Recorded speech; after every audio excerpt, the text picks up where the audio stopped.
Welcome to the Kountryfried Outdoors Chasing Your Experience podcast.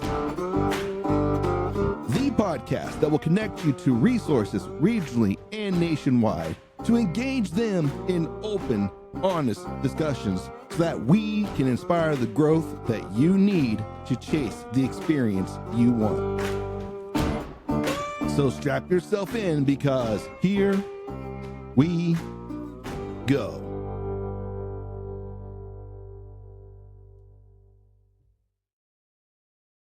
Hello, everyone, and welcome to another episode of the Kountryfried Outdoors Chasing Your Experience podcast. I'm Sean Smith, and on the line with us, the co-host, Sam Dunlap himself. How you doing, Sam? We're doing well. It's the first visual recording that I've been a part of, so we'll see how this goes. The first official one, anyways.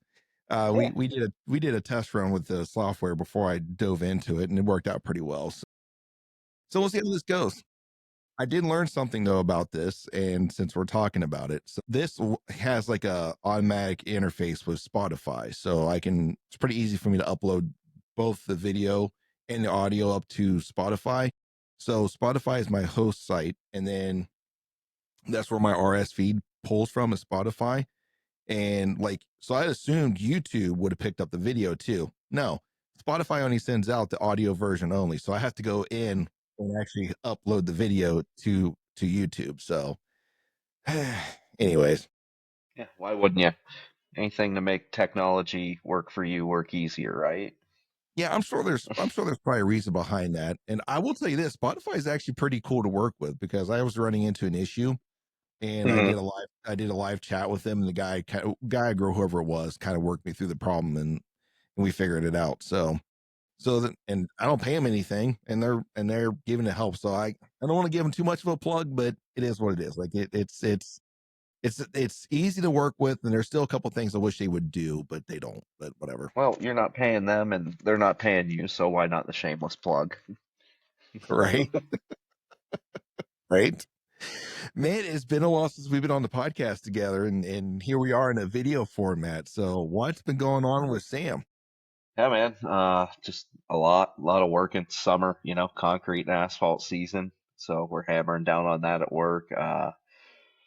Outside of solving all the world's problems there, we're kind of in between looking at places, making a potential move. So that's been exciting, a little stressful. Yeah. You, my fingers are crossed that you guys get the place you're at, that you guys just recently put an offer in on. We won't go into that, obviously, but I hope you guys get that, because that'd be a good fit for you guys. Yeah, I appreciate it. We're excited about it. Maybe a little too optimistic about it. You never know. There are some hurdles to jump, but such is the way of life. If there aren't hurdles and you breeze through everything, then there's no fun in it, right? Yeah. And I mean, listen, you got the challenges of what makes life worth living, I guess, sometimes.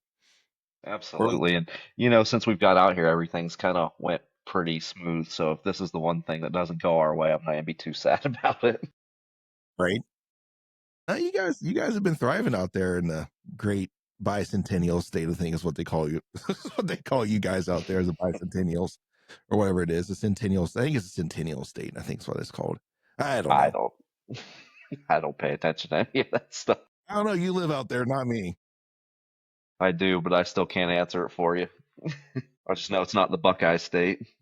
Yeah, well, sometimes I wish this was the Buckeye State. I get tired of hearing about it all the time. Probably especially this year. I'm one of those. Yeah, you know what? I still say, you know what? Yeah, all right, so let's get out here. I'm a Michigan Wolverine fan. I have been since as long as I can remember.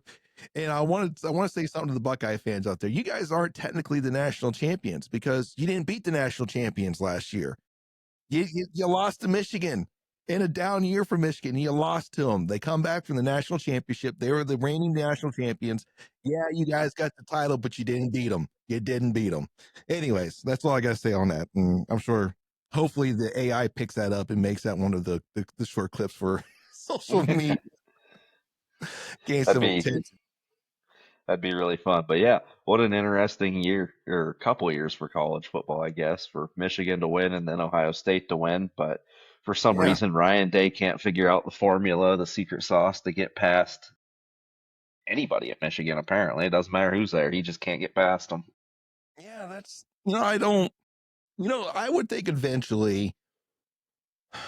All right, if you're a Buckeye, like, so if I was a Michigan fan, okay, I am a Michigan fan, right? I'm a Michigan fan, and like, even if Michigan wins the national championship and you keep losing to Ohio State, at a certain point, as a Michigan fan, I'm like, yeah, what are we doing?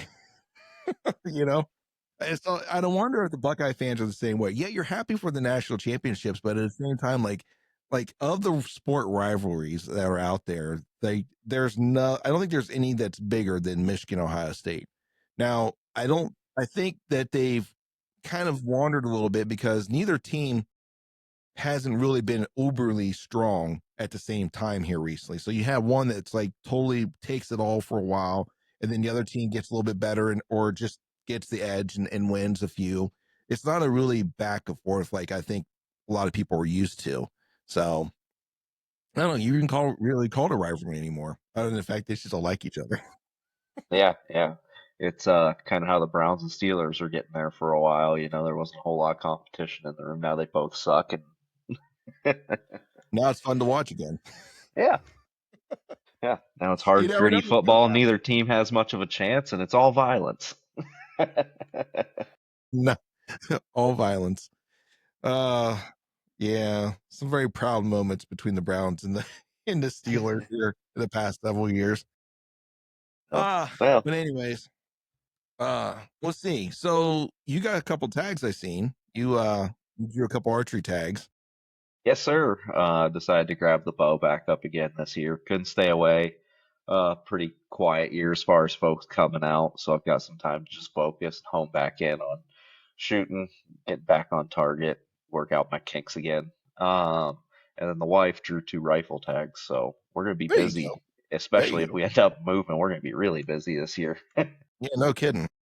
I don't know if that happens. Give me a call. Maybe we can swing out and give you guys a hand somehow. I don't know how, but maybe we can work something out. I don't know. Yeah, no That's big deal. If you, that's not gonna ask you to drive 22 hours, but if you want to, you can. well, We got train. give us an excuse for us to come out. So Yeah, yeah, for sure. So, we got the trailer now, so that'll make things a little bit easier too. yeah, and you guys don't have like a 20 kids, so you don't have a lot of stuff to pack up. No, not 20 kids. We're not hoarders. If it doesn't get used for a year, it goes. So, uh, we like to live fairly minimal. We still have our fair share of stuff, but I Yeah, feel the majority of it's useful. yeah. I mean, you're going to have that. And you're going to find and when you move though, you find out how much stuff you actually have. You're like, where did all this come from? Well, we had actually rented a storage unit and, thinking the garage was too full, we need to skimp down on some stuff for the pictures for Mhm. the realtor and things. And so we rented a storage unit and took a bunch of stuff over there. It's only an 8 by 10 and we start putting all this stuff that we think is so much stuff in there. It's like, oh, we really don't have that much. This isn't so bad. Come to find out, we don't have as much as we thought we did. So, No, when it's all in one place, it looks like a lot, and you start moving around. It's like, well, that wasn't so bad. so how is the archery coming for you? You've been shooting a lot here recently, or when you can? I haven't been shooting a lot. I've been shooting when I can, which still isn't a lot. But the last couple times I've been out, I've focused mostly just on the stationary targets and the archery bays, not going shooting 3D courses. That way I can, you know, get my knock point and everything reset and just settle back in and develop kind of a shot process for myself and just squeeze through instead of trigger punching. Yeah, that's rough though. Sometimes that can be really rough. Yeah. And Fortunately, the bays have been fairly quiet the last couple times I've been, so you can just settle in and take your time. mhm, I've only been going to 20 to 40 yards, so just keeping it short, keeping it close, building yeah. confidence back in Mhm. to where I needed to have it. Chris B had a pretty good video out there, working with target, correcting target panic, and he does it on like the I don't know, get one of those morale high roller targets where it doesn't have to be like I guess what people call a spot target, because that's not like the Vegas spots. That's not what we're talking about. But it's more like something that's got dots on it, and he's like, just shoot close, like close, like 20 yards, like even closer than 20 yards, right? And then just find out where you have to aim or adjust your sight to where when you are aiming at it, the arrow will impact in the center of that dot, and then just work that for a while, and then move back to move back a little bit more, and then once you get to a point that you're not hitting the dead center, stop there, maybe go back to that the next closest distance you shot, work that a little bit more, and then keep working your way back. And the hardest part about most of this, and you and I have talked about this before, obviously, and I've talked about it with several other people, but the hardest part about it is that a lot of people just want the instant fix. They think that they can just go out and fix something, and they can do it Yeah, overnight. Well, and and they unfortunately, want the new gadget. The new gadget's gonna fix it. Oh, this that new, Garmin range finding sight's gonna be the game changer for all my woes. no, no, it's not. And I've somebody said it best, is that all they are is just band-aids. Those are just band-aids, and eventually, like once you get used to it, all your old habits are going to come back. And it's just putting in the work to correct the issues and stuff. So my Ohio Sam, he's been doing that. So I collect Sams apparently. I've got a Colorado Sam and an Ohio Sam. So my Ohio Sam, he's been doing that, and he's actually been like he says it's helped him a lot. And Good. The one thing for me that helped was shooting with, I think it was Marty, a couple years ago. I was having some trouble getting on where I wanted to be with my sight adjustment. Instead of circles, just vertical and horizontal lines, not in an X, not in a T. Start with one and then move to the other for your sight adjustment. And that seems to get rid of a lot of my target panic, or just shooting at lines opposed to finding the center on a dot. yeah, I like to, that's how I sight my sights in. Is I'll start a little bit on like a vertical line, so the left to right's okay, especially as I start to back up, and then I start at 20 with my 20-yard pin, or if I'm working like my slider, so 20 yards, I adjust it up to where my 20 yards should be, and that's usually at the very top of the sight is where I usually run 20 yards at, and so then I'll use a really thin line, like I take orange duct tape. I love the orange for some reason. I see it better, For sure. and I won't use a full strip of it. I'll um I'll get enough long enough to where it will wrap around the target, where it'll cover the entire target face, and then I rip a very small, probably about maybe almost like a finger width, I'd say, of the tape, and then I'll tape that up there. So I'm really aiming at a really finite point at 20, because if I get, especially with a slider, you have to make sure your 20 is spot on perfect, or all your others are going to be off. So, and that's what I do. Then I'll do that, and then I'll go back to, and then when I'm doing a slider, I want to work myself back to 80 yards. And then I'll use a little bit bigger strip, like almost a full strip of duct tape at 80, to make sure I keep hitting, so I can first see it. And secondly, as long as I'm hitting at 80 yards, if I'm hitting that tape consistently, that's sighted in enough. Like, I don't know, some people just think that they need to be dead center and all that the entire time. It's like, listen, it's 80 yards. And that's, if you hit the inside of a, 2 or 3 inch freaking line of duct tape consistently at 80 yards, you're doing pretty freaking good. I think you can calm down. Yeah, that's a poke. So, and that's usually how I find my tapes and stuff. How I get my slider slided in. And then, of course, the individual pins, I do that, 20, 30, 40, 50, 60, or however many pins you're running. But I do the same thing Right. with progressively bigger pieces of tape. And then once I get that, I usually try to work on that eight, that left to right. But what that does, if you do a horizontal line, horizontal for all your for like your elevation or your yardage, that takes out trying to aim at a finite point. You have the entire strip of tape to aim at. So it doesn't matter if it goes a little left, a little right. That don't matter. As long as it hits a target and it hits that tape, we're good. And then the same thing with the vertical line when you try to do left to right. I don't really care where it hits on that vertical line. I just need to hit that vertical line. Yeah. So it doesn't Once matter you if it's work one out, once you uh-huh. work one out, you can start to work the other out as you progress through the steps. So, um, just it's one of those things that seem very basic for me, and kind of getting back to bare bones, Mhm. get back Yeah. into a good ritual, good practice of getting better at form and Yeah. opposed to, I don't know. I don't like circles. I don't know why. Yeah.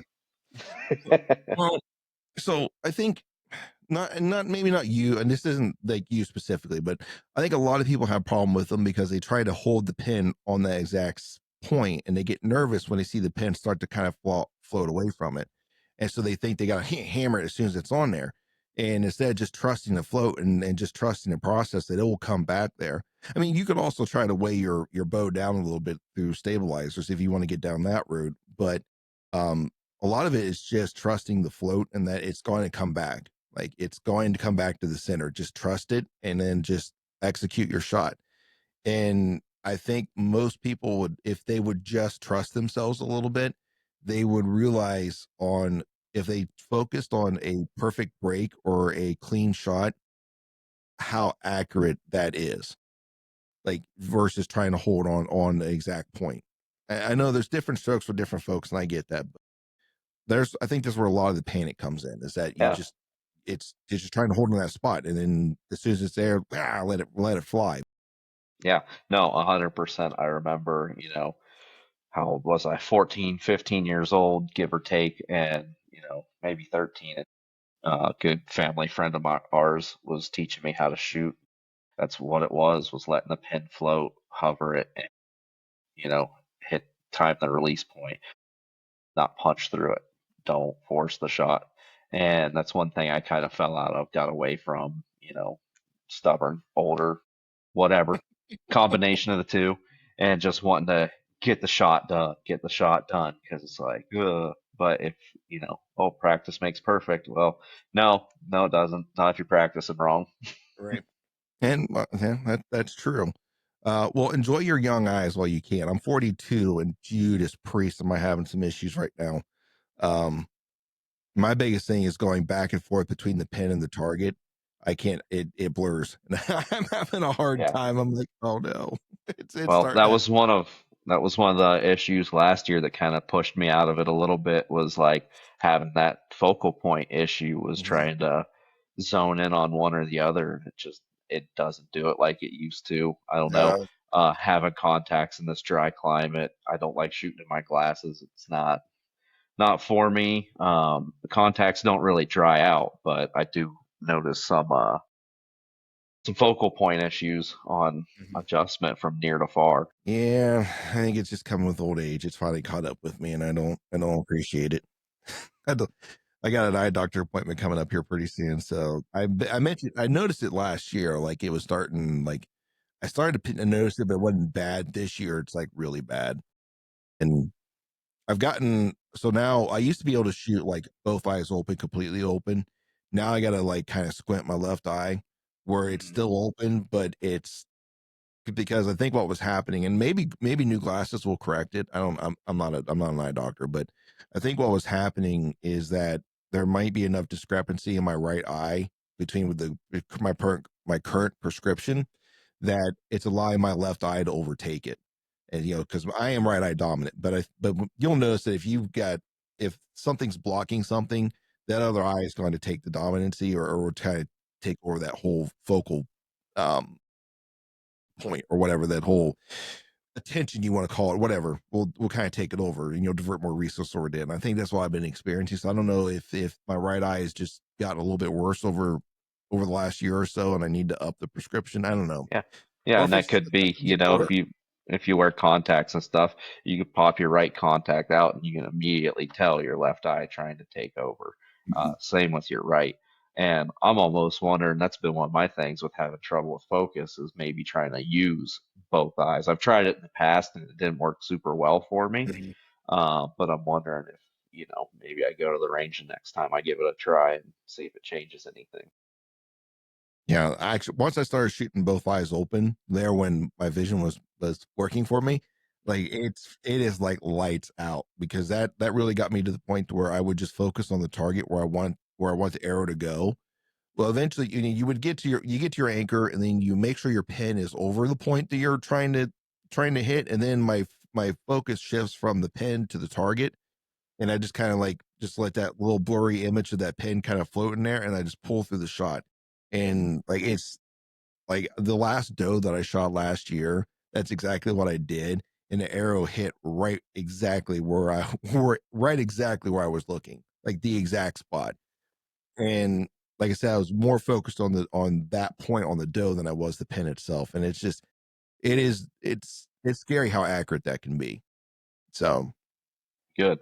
I kind of have a curveball question for you. I've been seeing some stuff lately, and it's been a while since this has been brought up. But the CJ Alexander stuff, I've been seeing a couple of the wildlife officers are finally out and able to do some interviews on podcasts. If you had a chance to check any of those out or speak with anyone that you know in the DNR about no, some of that. no, I haven't seen any. Really do need to get on there because I want to listen to that. And the last time I had talked to anybody from ODNR was we really didn't get into that. We were just had talking about deer hunting in general, and we didn't really mention that. Uh, so yeah, that is something it's on my list of things I need to listen to a few of those podcasts. The cell phone killed him. Like it is what it was. Like the cell phone gave him away. And it was odd when he was on the Hunter podcast and he said he didn't have his cell phone with him. I'm like, you're full of shit, dude. Like I hate to say that, but I mean, there's nobody. I don't leave my house without my cell phone. If I do, I come back and get it, especially if I'm out hunting. Um, because yeah, I get bored. Well, and it's almost an essential tool anymore too when Right. you're, you got a good hit and you're tracking, but you're losing blood. Yeah. Uh, it it is. It's Mhm. become almost a crutch. Not maybe for some more than others, but I mean, I've definitely utilized the crap out of it living out here. So, Well, but for you him to thought, be on a podcast touting that, and saying he didn't poach the deer, and I'm sure the wildlife officers heard that and were sitting back going, "Oh no, you had your phone, dipshit." well, if you ever read or so, if you search it, you can find the actual transcript they use for, I don't know, for the indictment. I think it was for the indictment. And they pull like specific texts that he was sending. And they were and we're at GPS and we're pinged on the cell phone to get the GPS location. Just some of the stuff that he talked about. And like he basically admitted to all of it in his text. And they got him on a few other poached deer too through his text messages. And so I mean I understand there's gonna be some people that's gonna have some issues with the ODNR getting a warrant to get into your text and stuff, but at the end of the day, like they had probable cause to get in there with a search warrant and get that information. And you know, honestly, I think he got off light for what he did. Um, and he definitely could have got a lot worse than that because that was all felony level stuff. So I mean, he got off pretty light for what it was. Yeah, well, and the only people who are going to be mad about it are the ones that are probably doing nefarious things to begin with. Go ahead, get into my phone. You'll see where I was when I told you I was there. Right, You know, right. don't poach deer. Don't poach trophy class deer. Don't poach doe. Don't Just don't don't poach. Don't poach. don't poach. Don't poach. Now I understand, like, listen, we all know mistakes happen, right? Yeah, maybe, some little well, we'll look at the hunting public. Let's look at them for a minute. They got in trouble. They got a ticket down, I think, Alabama. I don't want to talk a lot about this because I don't know the exact like case of this, but I'm pretty sure they got in trouble and got a ticket down in like I think it was the Alabama. It was a southern state. And because they were filming and they give the ticket to the person filming because by their law they say you have to have a hunting license even if you're filming somebody hunting. I'm like, that doesn't make any. Alabama, I'm sorry, you're from Alabama, I'm sorry, that's the dumbest freaking law I've ever heard in my life. Like they're not hunting, that person's not hunting. Like they're filming, there's a difference. Whatever. I could see some of it of where they're potentially coming from. Oh, well, here's a second one. Maybe we just turn the camera off and you shoot it. Maybe just nip some of it in the bud and everybody's got a hunting license and we're all legal. That's the only devil's advocate I think I could play for that. Are you allowed to tag along on your buddy's hunt without a camera and sit there and watch him without a license? You're not hunting. Yeah. I don't know. There, that one that doesn't sit right with me. And I mean, they my understanding, the hunting public got ahead of it, and they were pretty straightforward with it, and they're very like professional about it. And kudos to them for that. Yeah, I don't know if I'd been that professional. I probably would have had a few words to say about that. Um, because I don't have a problem telling you if I think something's stupid. I just did. Like that's one of the dumbest freaking laws I've ever seen in my life. And we're going to be talking about some dumb laws and dumb stuff here in this podcast, but we're getting there. But yeah, but so back to CJ Alexander real quick before we move on to the next ones.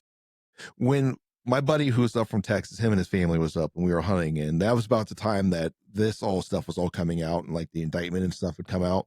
And I Mm. was kind of reading some of the points to him, and one of my favorite parts of that entire transcript was this conversation he was having with his fiance at the time, I think it was, and she was texting, like worried he was going to get caught. And now this isn't verbatim what he said, but this is pretty close. And so she's like texting him, like, "Hey, I'm worried you're going to get caught," blah blah blah. And he responded back, "Don't worry, I'm wearing camo and I'm pretty sneaky." Jeez, Al. Oh man. So that was kind of a running joke with us that week. Not that we were doing anything wrong, but there was like if somebody mentioned something stupid, we're like, "Oh, don't worry, I'm wearing camo. I'm pretty sneaky. We'll get away I with think it." I think I'm gonna start using that one at work when the boss asks if I've called in locates. So yeah, that was like my favorite line from that entire transcript. I'm like, "You dumbass." And what we I knew said it. in we said in the podcast before, I'm like, you know what? If he's innocent, like I hope if you're innocent, I hope you won. But the facts. I think we knew then too that it wasn't going to go that way. But at the same time, like, hey, it is what it is. At this point, we don't know everything, so let's hear what it is. And then the transcripts come out. Like, it's like, yeah, Yeah, you dumbass. and then I mean, to come out almost immediately and start doing press and everything and just throwing it in DNR's face Mhm, like you were better than them, you were smarter than them. Like you're not. You know, mhm, they've got technology, they've got things, they're gonna get you. It might mhm, take longer than you think, but they're gonna get you. mhm. So just quit being silly. Yeah, and the fact that he's like, oh no, I've never really seen this deer before, or no one's really talked about this deer. I'm like, you're full of shit, dude. You're so full of crap because I've got a decent deer, nowhere near what that deer was, but I've got a decent deer that I've got photos of. That there's at least 4 or 5 of us in that area that know about that deer, and all 4 or 5 of us are hopefully going to be the one to put an arrow through him. But no, people know about stuff like that. You cannot get away with stuff like that because people know, especially a deer that unique is. Yeah. Well, the neighbors probably know about it, but potentially they're not saying anything to you because they're hoping that you don't. And that's the only way Right. nobody said anything, is like, we've got this deer, we hope it's staying here, but it's probably not. All the broke up parcels, every other property within 5 square miles has seen the damn thing. Yeah, at some point they've seen that deer, or as he got older, maybe his core area got a little bit smaller because I tell you the one that we got now. Granted, he's showing up on like 3 or 4, like 3 different properties that I'm aware of, and so he's not traveling a whole lot, but he doesn't have to though. Like he's got everything he needs in that small little area, and even the areas that he is traveling in is very limited in those 3 properties. So I'm looking forward to this season. I really am. I'm hoping that early on we can get that done and over with. Yeah, yeah. You kind of had a rough time this past year. It was all Eh, dough, and I wouldn't say terrible, but no, nothing that you were overly excited to take as far as deer with antlers. yeah, it's. I mean, I don't want it to sound bad to people because what I preach, what we preach is obviously chasing your experience and stuff. So yeah, there was probably a couple of deer that I passed up that others probably wouldn't have, and or there's just times that I just got busted by them. I didn't mean to pass them up, but it's just how it happened. But at the end of the day, though, like I wouldn't say. I mean, I wouldn't say it was overly like buck hunting. Yes, was a little rough on me last year. I had opportunities that just didn't work out. But just deer season in general, it was a lot of fun last year. I got 4 doe on my own. My son shot a doe. So I mean, we had a pretty good season last year altogether. I mean, good experiences, and I hate to say this, but I got sick around New Year's Eve last year, and the weirdest thing I've ever had in my life. But that's I started getting photos, like my camera up there where that buck had been showing up hadn't been working right. So as soon as I started feeling better, I went up there and grabbed that camera. And on the card, although it never sent to me, it was cellular wise, but on the card, there's photos of him being around there about that time frame that I was sick, and I'd have been out there hunting, and he was daylighting too. And that was a problem with him. Like he's the type of deer you just gotta be at the right place at the right time. He's hard to pattern. He really is. So, but that's not why we're here today. We got a few things to talk about. We got a few current events to talk about. So, Unfortunately, um, out here saving the world again. right. Well, I think the vast majority of this is going to be what's going on with the wolves there in Colorado. But before we get into that very large topic, this is probably going to take up this entire podcast. What's left of it. Um, let's talk about Tennessee there for a minute. And back in I don't know, they're towards the middle of May, they're towards the end of May. There was a news release that went out about the Division of Wildlife for Tennessee.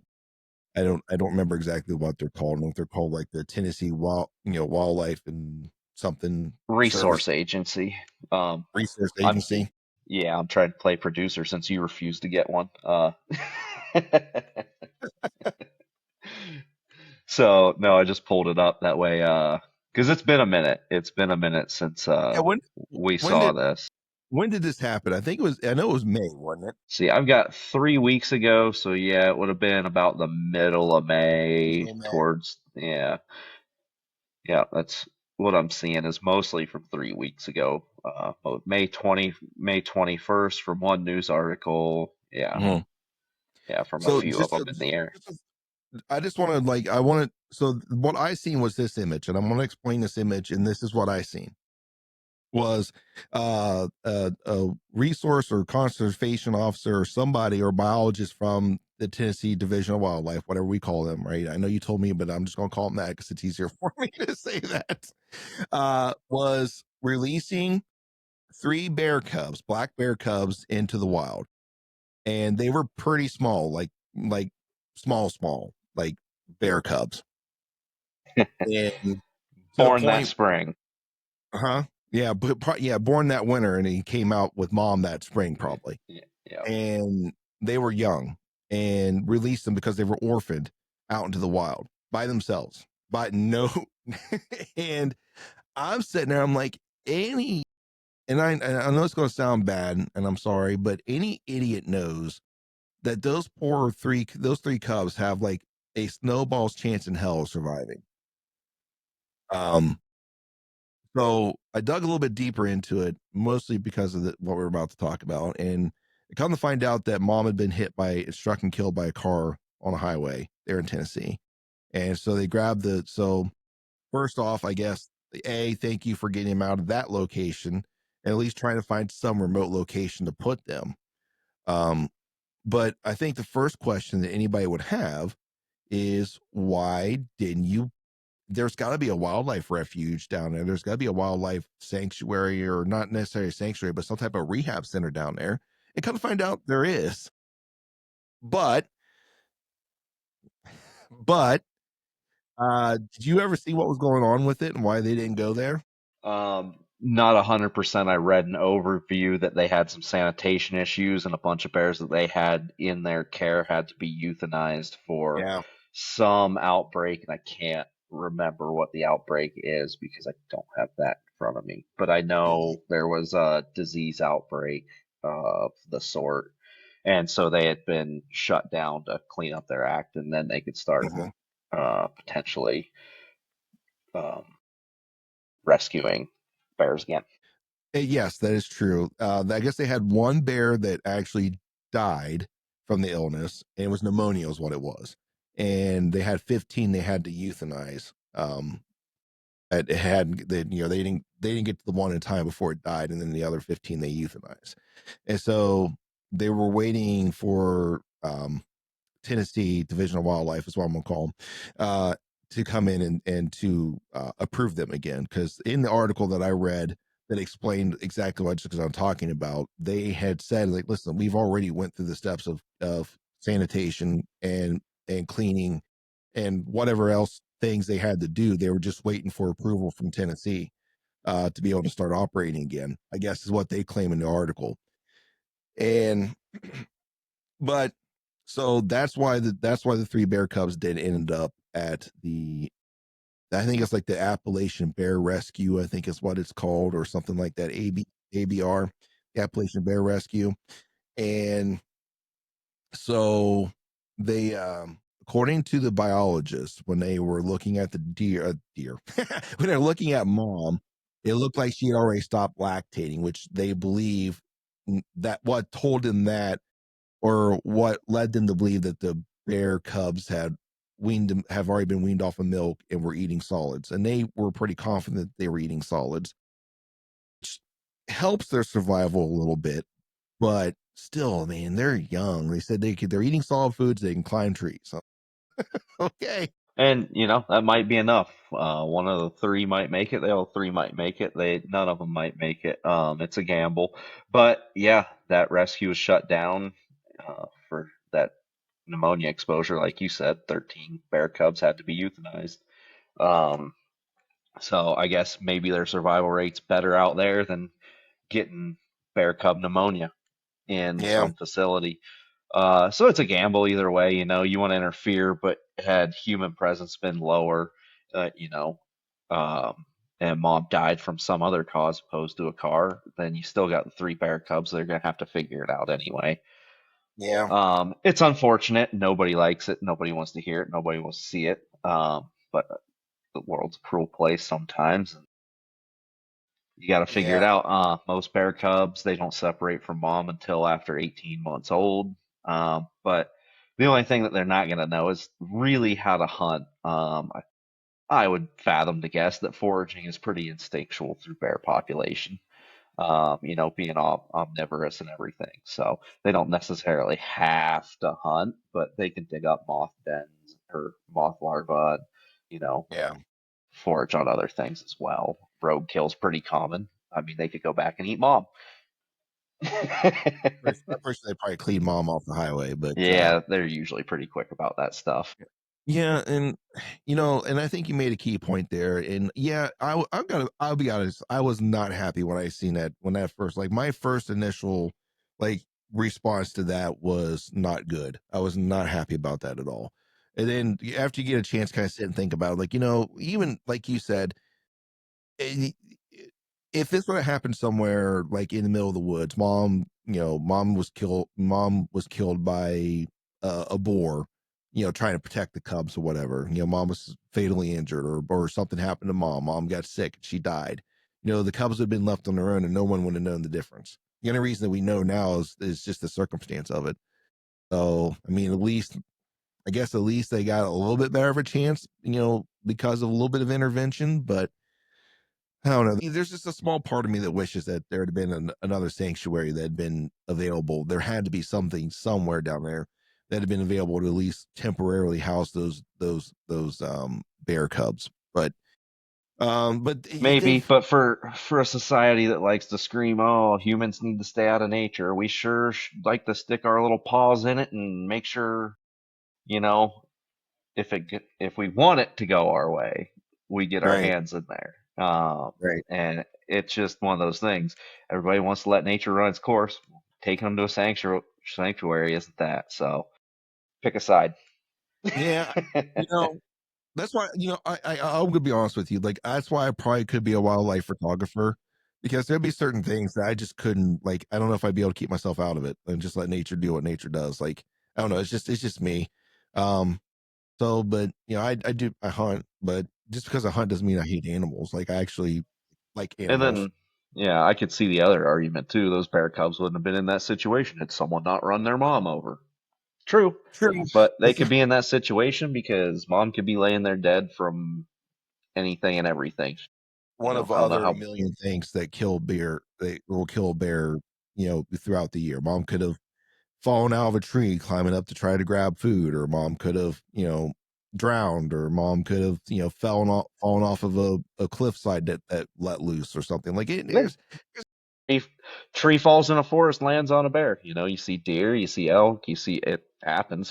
there's a thousand and Anything can one, happen. or mom get her head stuck in a tree trying to get honey out and find a beehive trying to get. Or, another thing that I guess could probably get them is that it ends up dying because of some type of laceration to the guts because they ate a game camera. Because I guess there must be, I don't know, it's the formaldehyde or something that's in a game camera that they're attracted to, and they chew the crap out of them because they think it's like a beehive or something. Well, I have yet to have that happen. I cannot attest to that. And I do keep my cameras in areas where I try to get as many pictures of bears each year as I can. So I I don't know know if I've it's seen a newer few. cameras and I'm poor and I have old cameras. But I do know that cow elk like to chew on the straps of my cameras. I haven't had so much had a bear take issue with it yet. Oh, So oh goodness. I guess at the end of the day, like, yeah, I was a little frustrated with the Division of Wildlife down there. But the funny thing is, when that first came across my feed, they were said that was Ohio. I'm like, so I got a hold of I sent that to my Ohio, one of my Ohio contacts. I said, "Is this real?" He goes, that's new to me." And then so he got on there, started looking, and he's like, "No, actually, so the photo's real, but it's not us. It was Tennessee." And that's how I started digging down that road. So yeah, well, I had seen it and I sent it. I immediately sent it to you. I'm like, there's no way. There's no way this is real. There's yeah, no way. that's what it was. You did. Um, Yeah, yeah. One of my buddies shared an article that said, "Oh, DNR releases 3 bear cubs into Ohio wilderness." Blah blah blah blah blah. There's no way. There's Yeah. no stinking way. I think if bears wanted to be in Ohio, they'd probably already be there. They're in West Oh Virginia. yeah. And There are there are I would predators. argue traveling bears, not so much have taken up residency yet. I know my wife growing up along the Ohio River in Marietta, her grandma had bears in her backyard from time to time, but typically swam the river and probably went back because I never saw any in my time hanging out there. Right. Yeah, but I think if I remember the post correctly, like even like on face value, if you had anything to do with the wildlife, if you knew anything about wildlife and how ODNR works or how any of them work, they said they released the 3 cubs for a reintroduction program. Bullshit. Like, no, that's not how that works. Like, even if you get involved in a reintroduction program, like if they release those cubs, it's because that mom was right in front of them, or they're about to release mom too. Like, they're not going to release the 3 cubs by themselves in a reintroduction program. That's worse than the Colorado wolf reintroduction program there, which But the one thing I was gonna add about wildlife agency reintroducing, they're probably not gonna introduce mom and cubs. They're gonna probably release adults, sub-adults, give or take, and so they can start breeding populations. If you introduce mom and cubs, what are they gonna breed with? And breeding's not healthy for a growing population. no, well, it's not. And also, you probably don't want to put the stress on mom with the cubs. And number one, I don't know if I want to deal with mom with cubs to even try to relocate them with that, because they can be a bit feisty when they've got cubs. So, but yeah, I mean that's really all we got to say about that. Yeah, And like yeah. I said, when that first came up, when you first sent that to me, now since you told me, I was like, that's how I came across it. Sam sent it to me. Like, when I first read that, I'm like, that can't be real. Like, I could see maybe like if they caught the cubs somewhere and then like relocated them, but not because of reintroduction program. That's the dumbest thing. So once again, people, make sure you like verify the stuff you're seeing on social media, TikTok, Instagram, YouTube, all of it. You got to verify this stuff because it is so easy for someone to go in there and come up with some clickbait title and mislead you. Like, it's been happening more than you think, a lot Yeah. more. Just like this podcast, it's all been brought to you by AI, and we are figments of your imagination. Yeah. We don't really exist. This is I'm part of the actually matrix, and you're just living in it. speaking of being misled, um, are you ready to get down? Are you ready to go down that terrible path that's probably gonna take up a good bit of our time? Yeah, I'll try to be, I mean, as quick as we can about it. It's a topic that's been a topic on here multiple times when we've Mhm. had our chats. It's probably not anytime soon going to quit being a topic, and it's the wolf reintroduction to Colorado. It's going.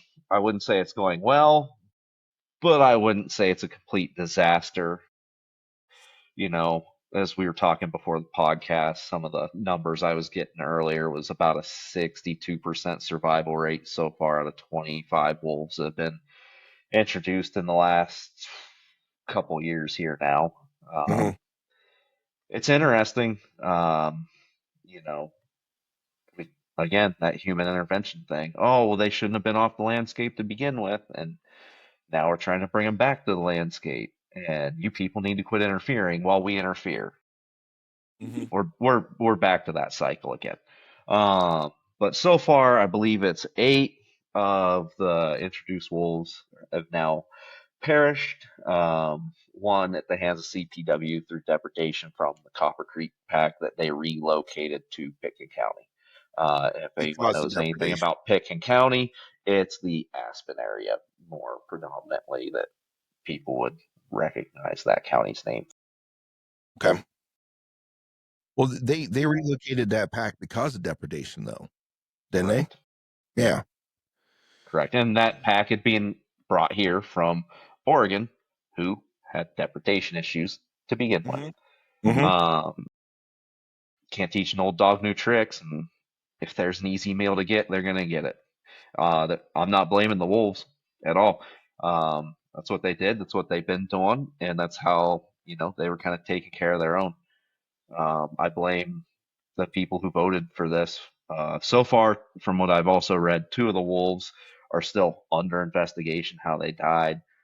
Mhm. Um, we'll see. I don't know. One of them was shot in Wyoming by a hunter, legally Yeah. taken. Legally Cannot take get because mad about it. Wyoming Wolves, has wolf season. yeah, and wolves don't know state boundaries. You bring a stressed animal in, it's going to try to get back where it came from.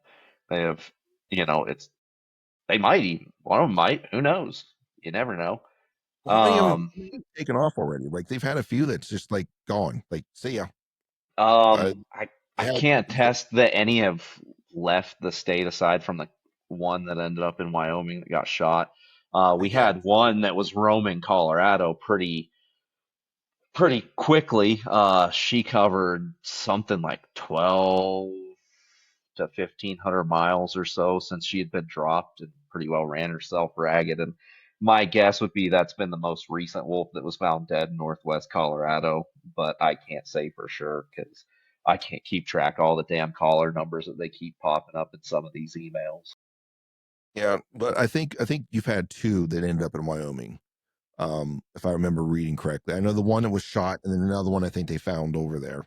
Um, Yeah, I think actually I think it was shot too by the USDA services, if I'm recalling that you say that. right for depredation. Yeah, yes. Let So me go to the handy dandy device here while you while continue. you're while you're talking about that, so all right, so let's talk about I'm gonna touch on this briefly. Colorado Parks and Wildlife had to shoot and kill one of the wolves. It was from the Copper Creek. It was now what I'm reading is that it was one of the young males from that litter, from one of the litters that they had. They had to shoot and kill him because he was, preying on livestock. And so it's a depredation thing. And then now all of a sudden everyone's like, oh, why can't you do less, non-lethal capture techniques and relocate? They've already did that with that pack once already. Like that's not the first time that pack's been relocated. Like, and he is a member of that pack or was a member of that pack. So it was not the first time that they've been captured. And I know you're probably going to touch on this. The actual alpha male of that group died during the relocation after they captured him, because he'd been out running around hunting, depredation, hunting to keep up with the needs of the pack.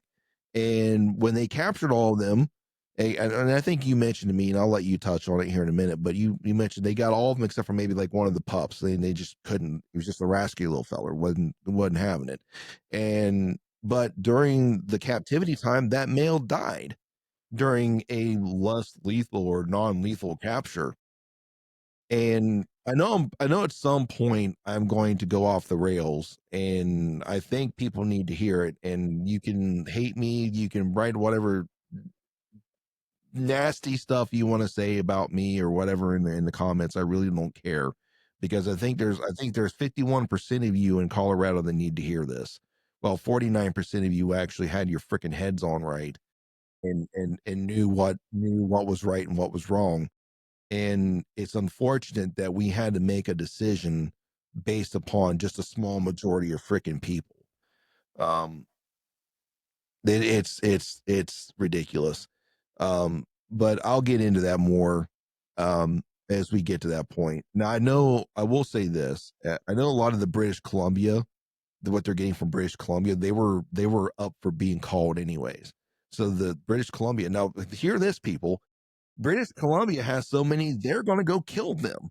And so now we're pulling them from British Columbia to bring them down here. If that's not, if that is not a wake up call to any of you out there, we're taking them from a place that's getting ready to kill them because there are too many of them. What do you think is going to happen in the next 100 years? Like, Ohio is the same way with deer. Like, we're not talking about going on major call programs. They happen. We are doing it, but back in the early 1900s, there was barely any deer here, if any. Like we probably had like zero deer, and then we started reintroduction programs, and now we're to the point now, 120 some years later, that we're actually, the state is killing them. What do you think is going to happen to the wolves? The exact same freaking thing is going Oh, to happen. and like the deer in Ohio, not only is the state killing them, it's big metro areas where they're having issues, Mhm. urban areas where you just can't feasibly hunt within the reason of safety, even with a bow. So yeah, they're culling deer. I worked at a landfill when I lived there, and we would get truckloads of deer from metropolitan areas in about once to twice a year. Right. Well, and that's funny because it's the metropolitan areas that made up the majority of the 51% that voted for this. It's that they voted for that was on top of that. And that's the problem though with states, and how, and I don't want to say how we change voting and stuff, but it doesn't matter. You can go to any state that you want to, and it's that those large metropolitan areas that actually swing most of the votes. It's the same thing here in Ohio.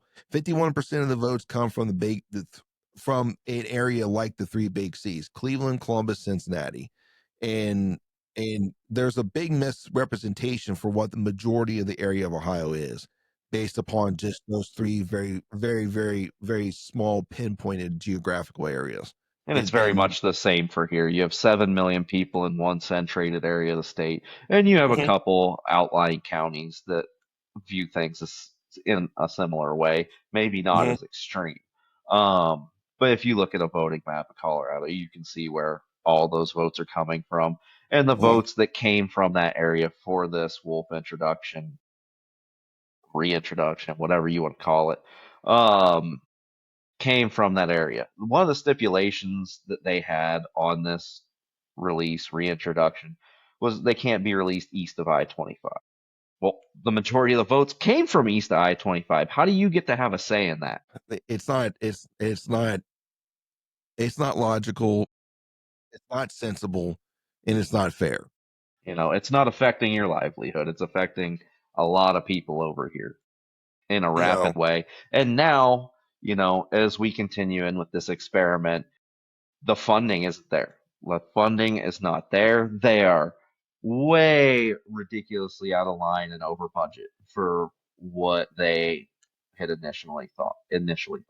So one of the things I'm going to bring to the table is, all right, commission appointed by Polis. How about you guys start paying for it? because us the taxpayers are kind of over it already. Yeah. Well, let's even talk numbers here real quick. I can't talk on the generally how much they originally had budgeted for this, but obviously they're well above it. But let's talk about another thing they're well above already, and that is their depredation funds. they have they have doubled. I think the depredation tag or have complaints have doubled, and that the payouts have already reaching or going to reach double of what the actual allocated funds for that was, because I think they had about $350,000 they typically pay out every year for depredation, and they've already doubled it. So, hmm, Let's see. Colorado ranchers have submitted nearly $650,000 in claims for wolf depredation, exceeding the compensation fund by significant margin. yeah, by The state's significant, they mean compensation fund, which is capped at 350,000 annually.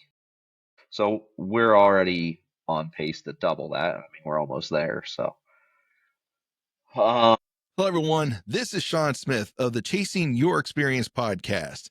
We interrupt this episode to let you in on some exciting news.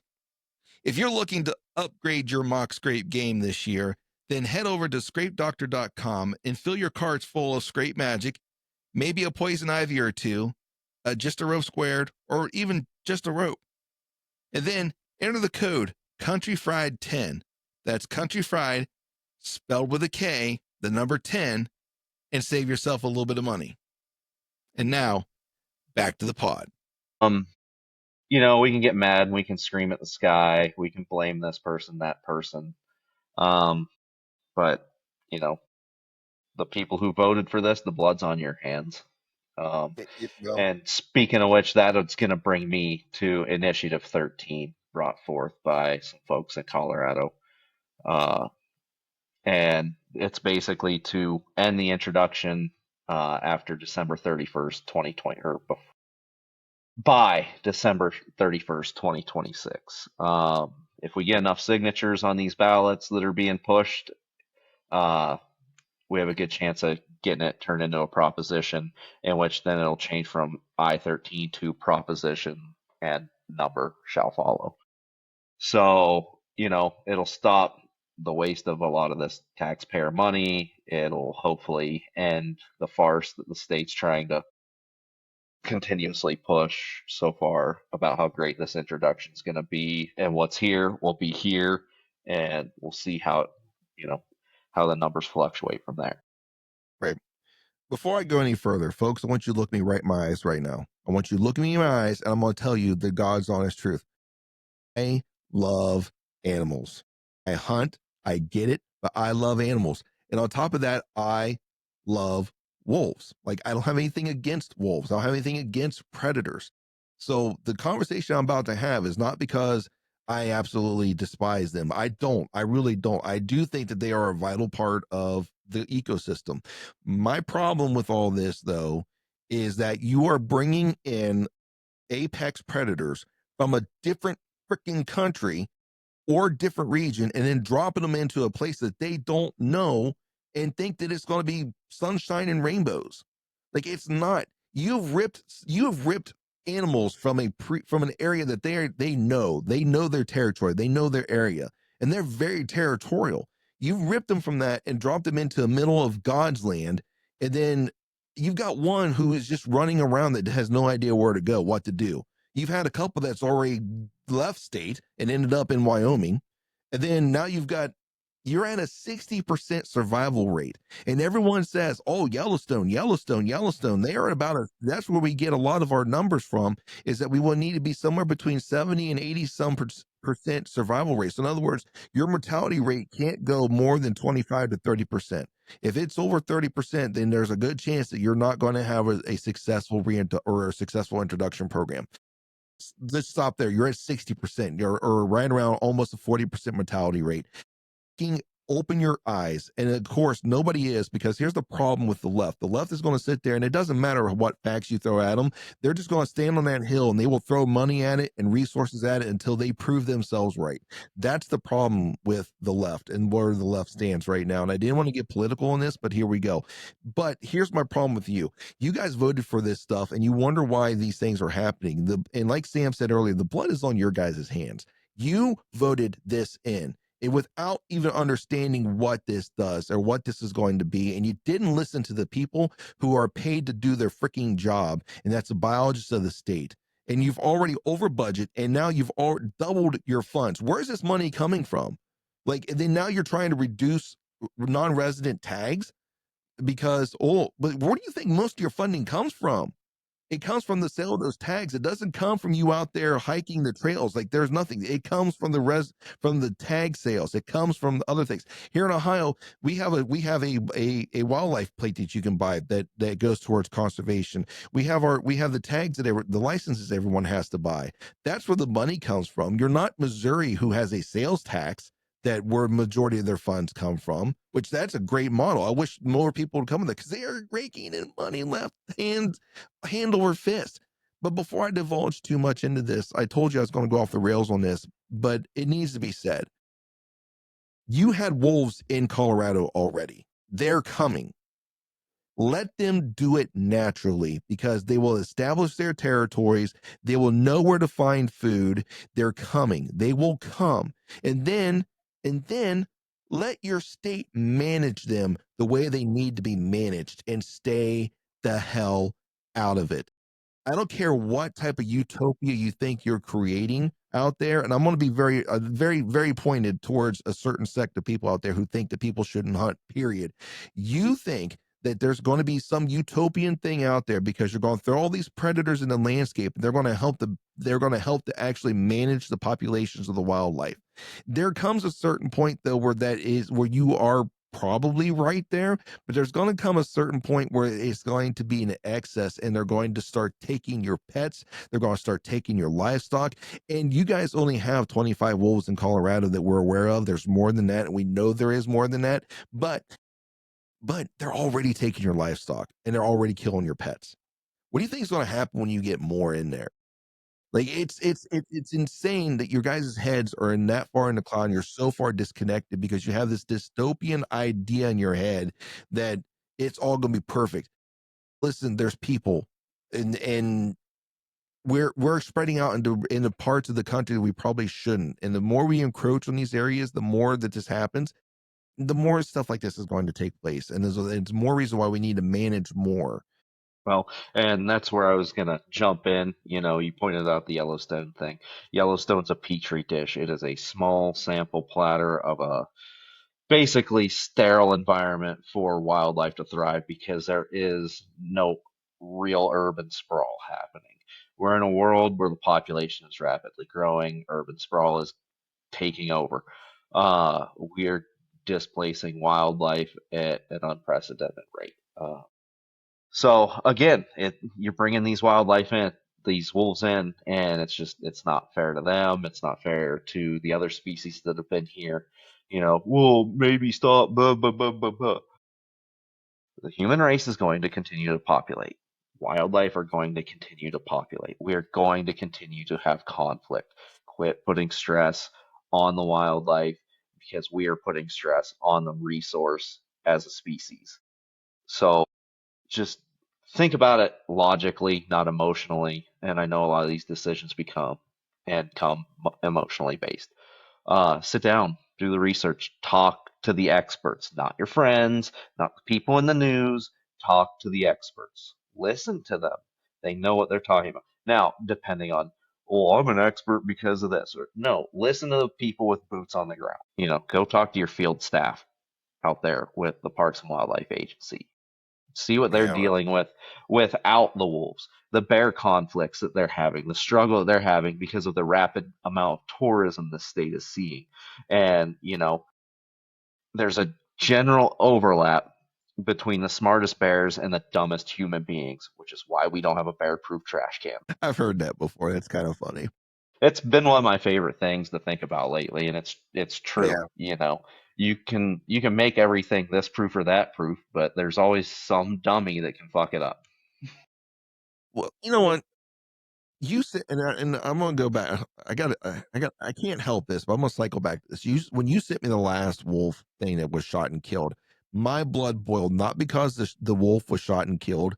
That's not why. My blood boiled is because people voted for this stuff to happen. that's why my blood boiled. Like these wolves were perfectly okay where they were, and you had to bring them in to a location. And now what happened? They're getting shot and they're getting killed, or something else. They're not making it. Like, stop, Well, stop. and one of the things you saw in the headlines and from, well, I wouldn't even say the headlines, in the comment sections more so, uh, were the people who voted for this saying all the hillbillies and all the rednecks are going to go out and shoot all the wolves, and it's going to be your fault, and it's just going to be proven that you guys are godless heathens, want everything dead. Um, Not the case so far. Um, No, thank you, no. thank you to the community and people stepping up. And you still see people in the comment section, "Oh, kill them all." It's like, stop, stop. It's not good for anyone. It's not good for anything. But so far, from what I've seen, is the community doing what they have to do to ensure we're not the target of these attacks. Right. Well, I mean, let's be honest. Does that specific individual exist in our realm? Yes, right. You go to the extreme on either side, you're going to have that exist on both sides of the fence. Like it doesn't matter.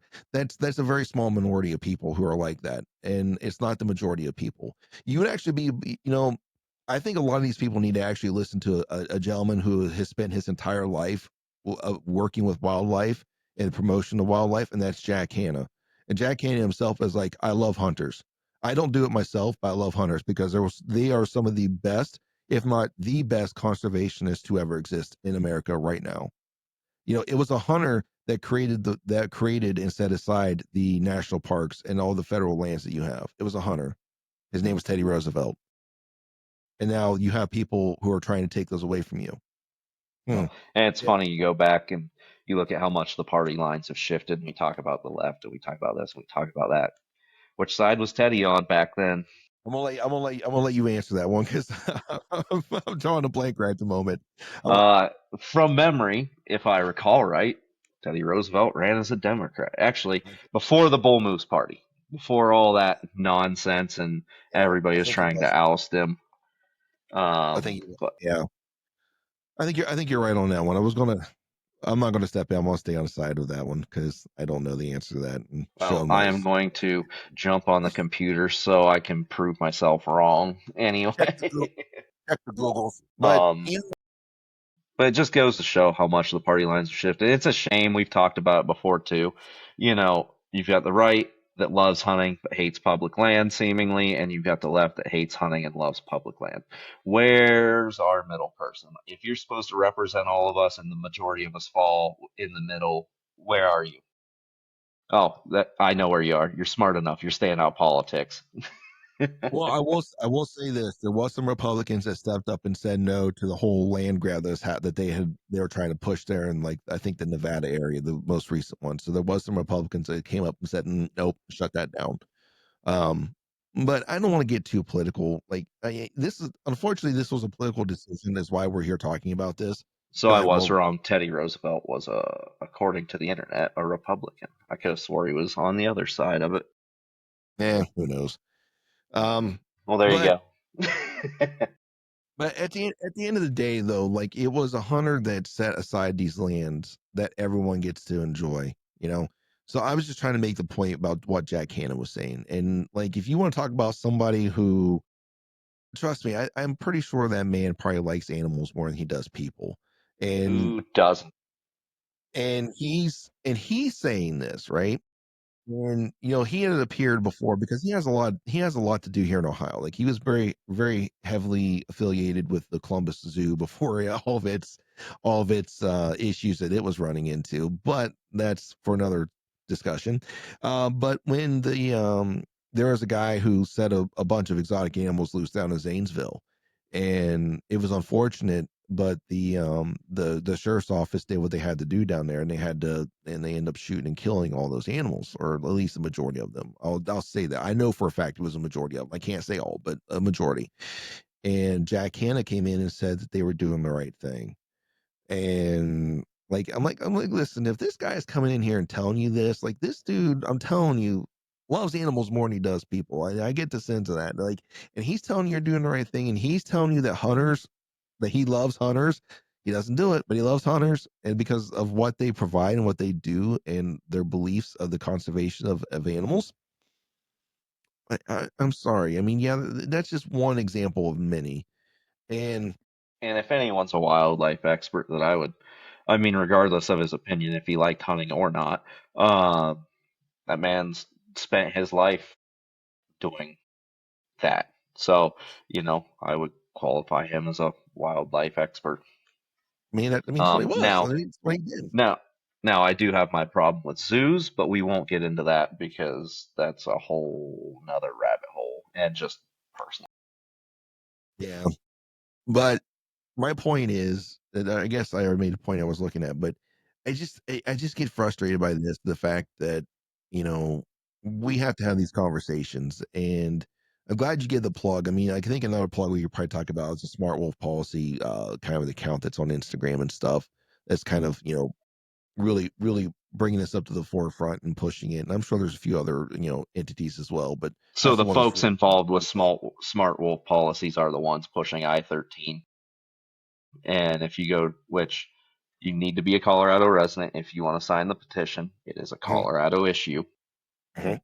And if you do live in Colorado, and there's a snowball's chance in hell that anyone from the state's listening to this, go volunteer. All you have to do is get on their website. You don't have to go do full blown events, but you can sign up for them to send you a 40 signature packet to collect to help try and get this issue pushed through and stop the madness. And I think a lot of people are having buyer's remorse that did vote for this. And it sucks for everyone to find out to watch it work out this way. You know, the people who want it, the people who didn't want it. The people who wanted it are watching wolves die. The people who didn't want it are watching pretty much what we assumed happened was going to happen. Right. And it's just a countless amount of money that's been thrown at it for no reason. Um, you know, eh, never mind. I think I've said enough. Yeah. All it's gonna do, you know, you can harp on it, you can harp on it, you can harp on it. But Right. you know, you can live and learn, and unfortunately, sometimes you gotta learn the hard way. Well, that's most And people. You just, and it's unfortunately at the expense of other things.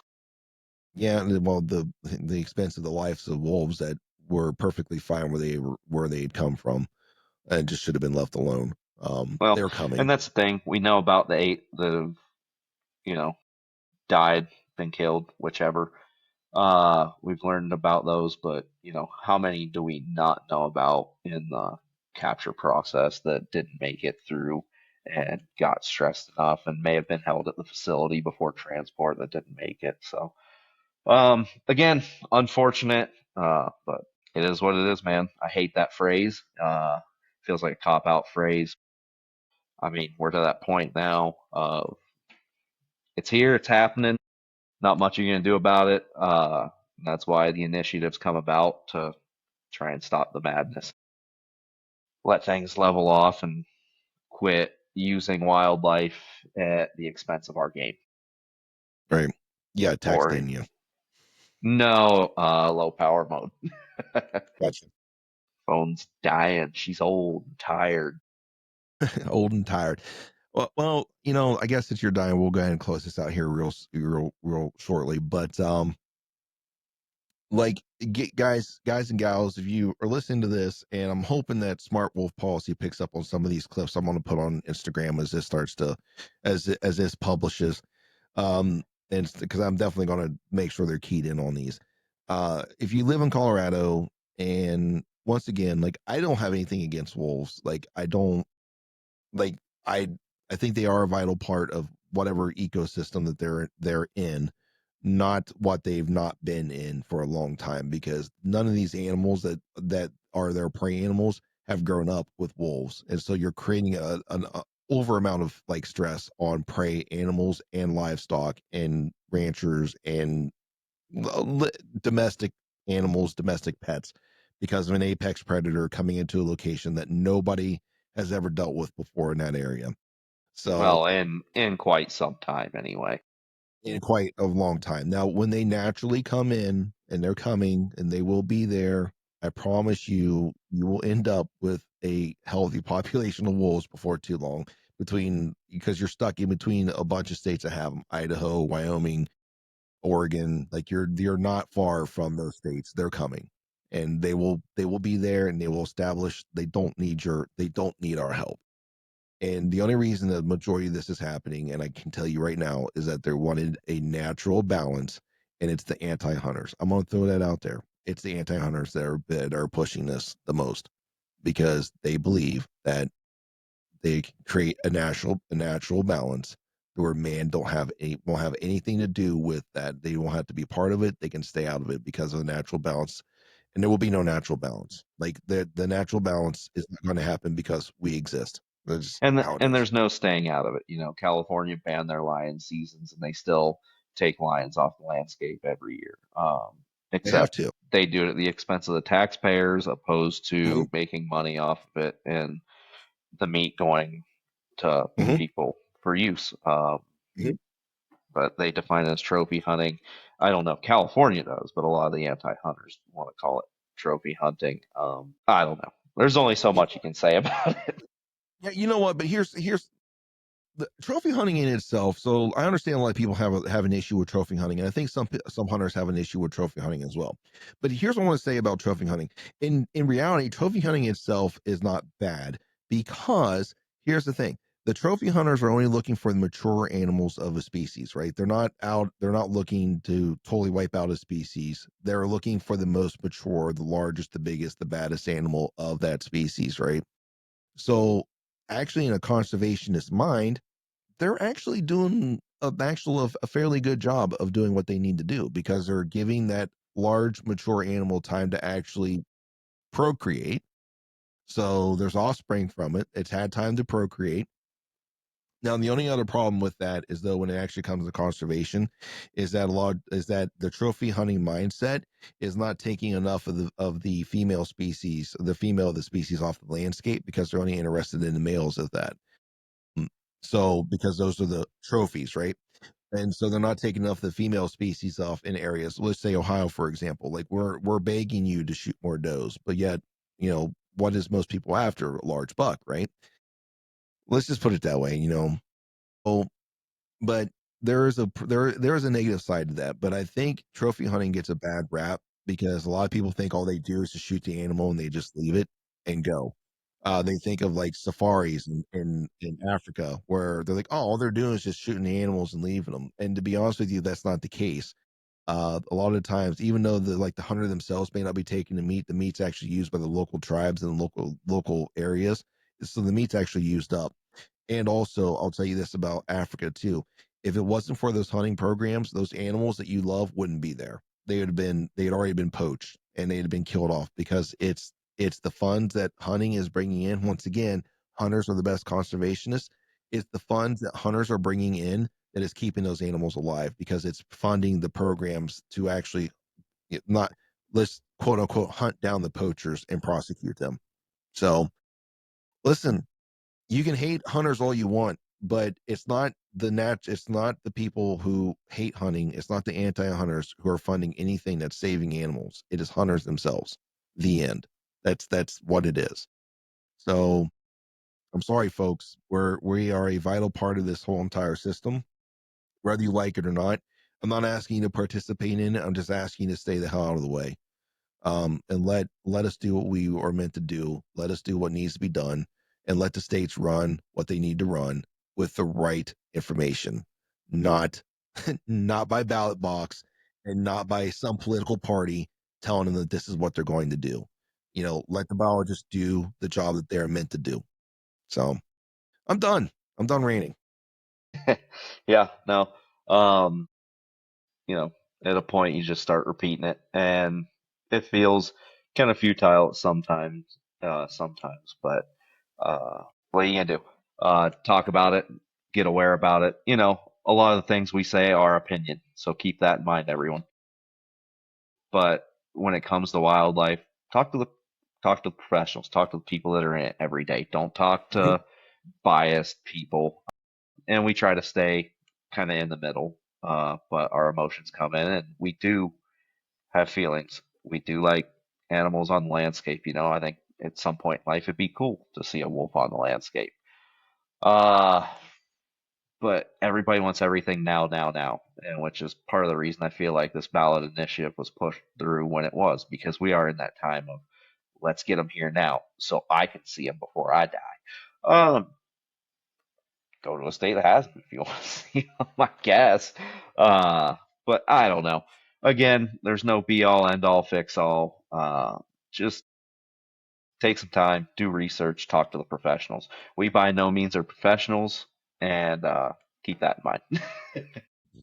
No, but I hate to say it, like I'm not a professional wildlife manager, obviously, but I think with the experience that we've had in the outdoors, I think we probably have, we could probably say we're maybe an expert in some things, but just from the experiences and stuff we've been involved in, but we're not necessarily trained in all the expertise of wildlife management when it comes to a grand scale. But I think Yeah, if we see and something, we're both still fairly new to even Western hunting. I know you've been doing it quite a bit longer than I have, but the whole wolf thing is kind of new to a lot of people on the landscape, aside from the biologists and some people who have probably worked in proximity.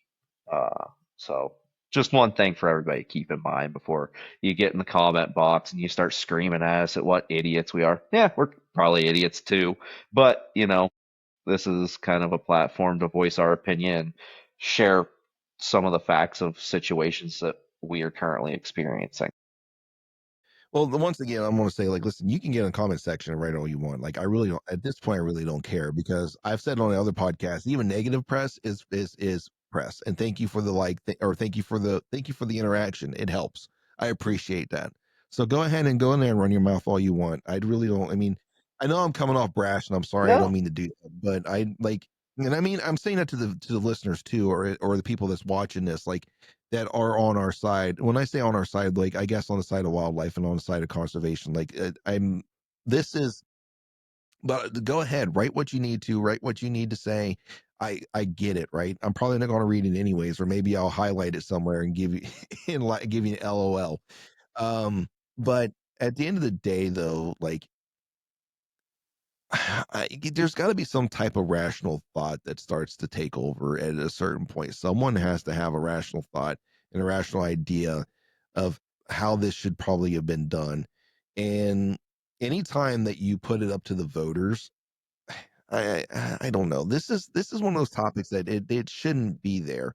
And if no. you have something that's 51-49 when it comes to a topic like this, you probably should just leave it alone.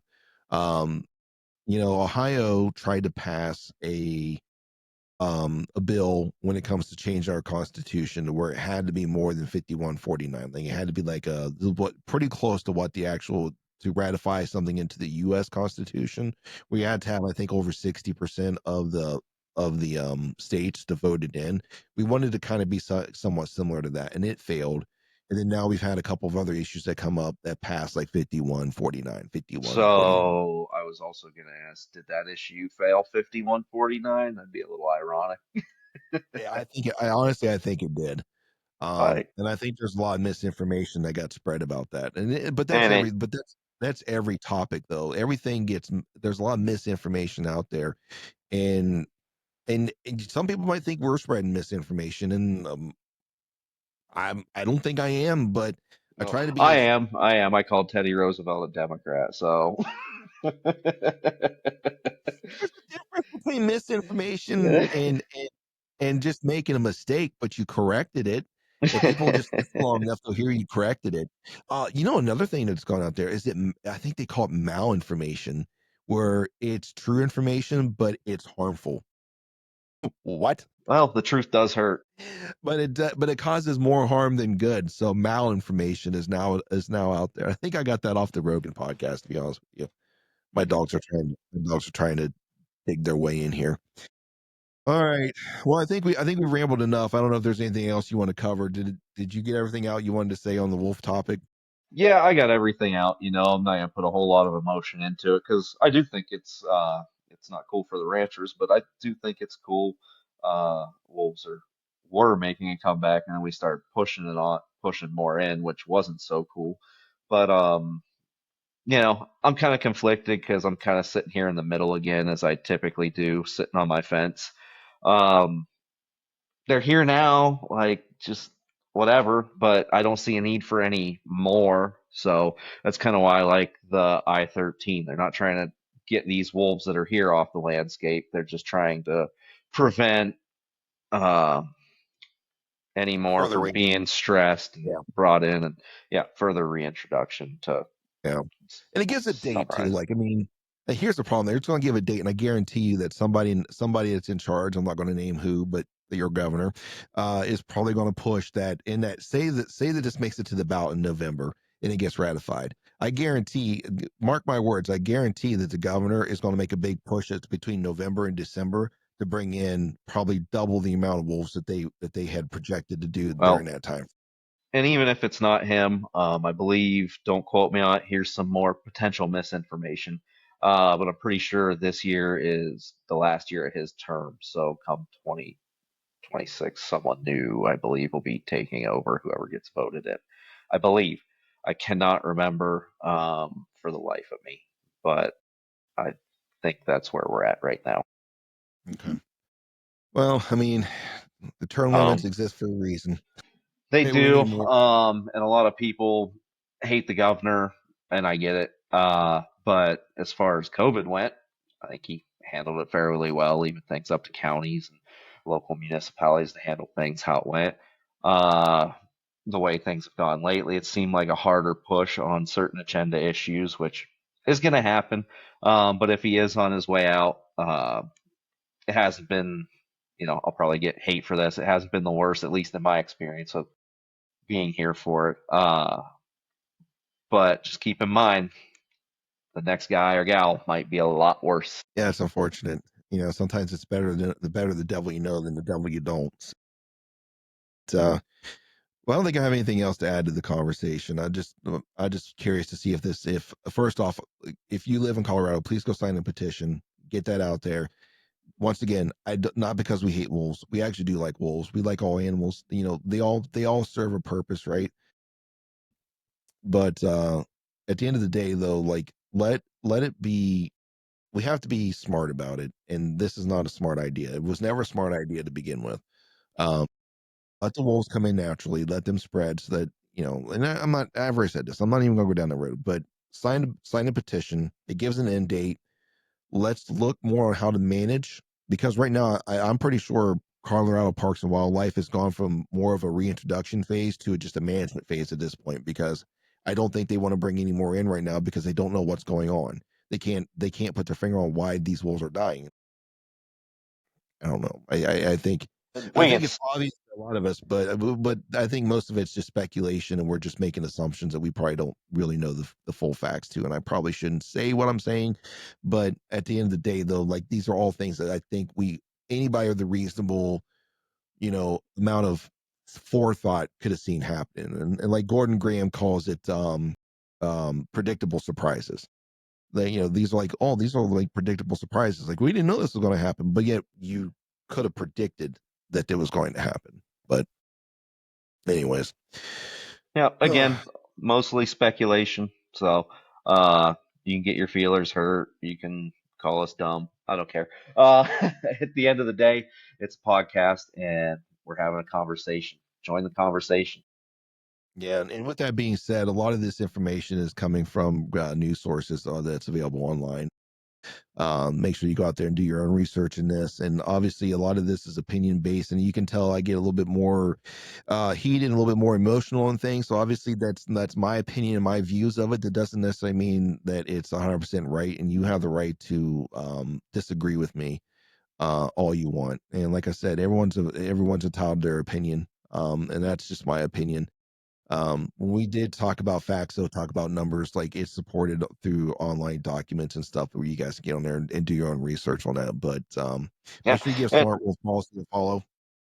Sorry, go ahead. oh, no, I was just going to say, and that's one thing that we've kind of gotten away from. Not just us as a yeah, well, mostly just us as a country. You used to be able to have debate and still disagree. You don't have to hate each other because you disagree.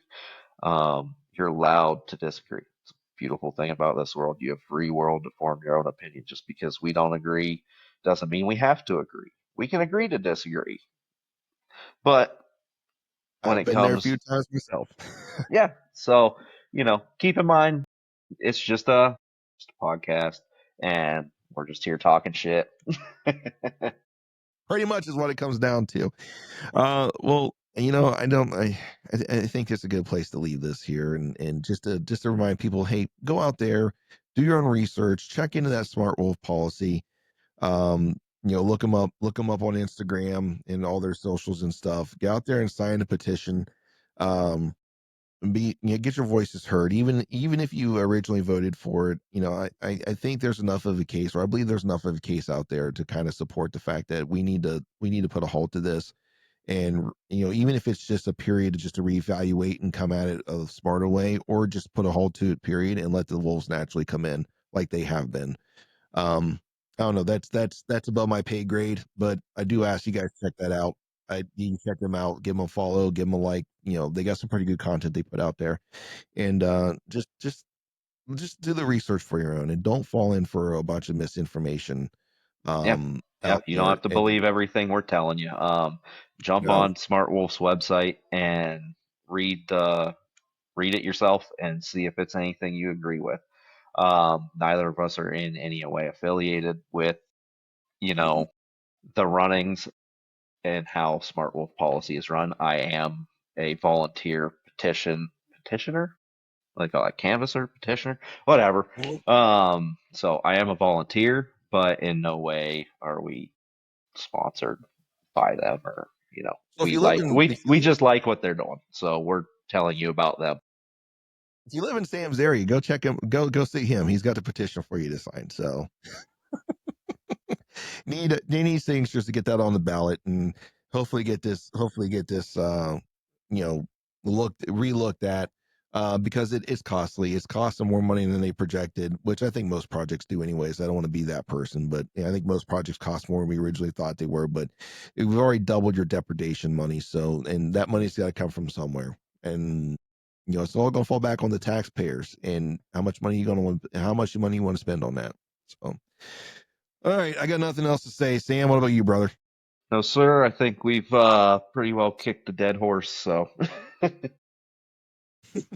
Well, ladies and gentlemen, we appreciate that you took the last hour and a half to sit and join us as we discuss several of the current events and kind of just get caught up with Sam. We haven't been on the podcast together in a while. We would appreciate if you would take a moment to go ahead and like and leave us a review on the podcast, and make sure you subscribe or follow the show on the podcast platform of your choice, and share it with your friends and stuff. Leave us a comment as well, even if you don't believe in what we're saying, or even if you disagree. Hey, throw a comment out there. Like I said, it is interaction, but it is a platform for everyone to kind of share your voices and stuff out there, and we do appreciate most of your opinions. I'll put it that way. Oh, ladies and gentlemen, until our experiences cross paths again, may you have the courage to fail, but yet the humility to learn. And as always, we hope you stay safe out there, and God bless you.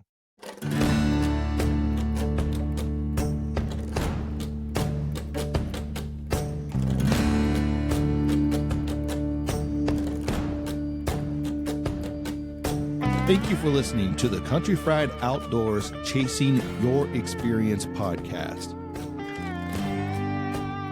Before you go, don't forget to leave us a review and follow the show on the podcast platform of your choice.